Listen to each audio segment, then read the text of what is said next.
Hey everybody, sorry I can't be there in person today.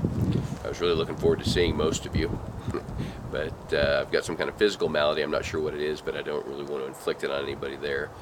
We don't need any more casualties. Anyway, got my Saturn shirt on in Scott's honor, and just got a text from Kevin Cox asking me what I'm wearing, and I get those from him a lot. Usually it's at a different time of day. But just wanted to let you guys know I'm with you in spirit. And Scott and I worked together for 10 years more or less, and we were good friends, though never close friends.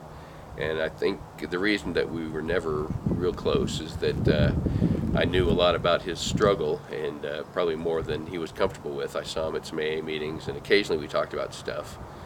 But he knew that I knew what was going on with him.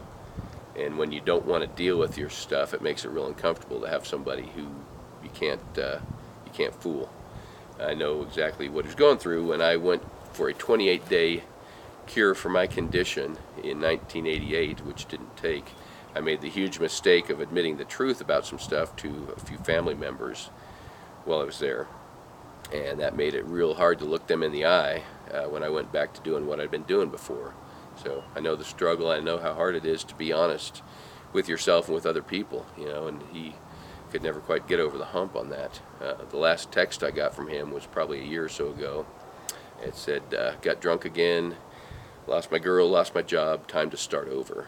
And that was the last thing I ever heard from him. And I'm not sure why I'm here today and he's not. But he wanted to get better. But it's that self-fulfilling, it's a vicious cycle. You drink because you feel guilty, and you feel guilty because you drink, and some people can never get past it. Professionally speaking, he was kind of my idol when I first started at Saturn. I had no idea what I was doing, as Jacobs and Kevin and anybody else there can attest. And I would be either blowing through ups, spend half an hour with them only to get the dreaded "thanks for your time," or staying in the back where neither management or customers could cramp my style. And when I did finally get somebody to the negotiating table, it was usually a fluke. But I'd be sitting there and notice out of the corner of my eye Jacobs watching from the tower and shaking his head. And Jeff would occasionally come out and offer to punch the customer and or me if they didn't sign up right then. And I got to where, when things got really bad, I'd take the proposal sheet and write a little note on it before I slipped it to the customer. Take me with you. But while I was doing all this stuff, Scott could take the same people I was getting nowhere with, and half an hour later he'd be writing them up. And I had no idea how he did that. It was just an amazing gift. People liked him, and he could be forceful with them and get right to it, cut to the chase without running them off. And even when I was doing better than him, I never felt like I had that gift. And I was thinking about it today.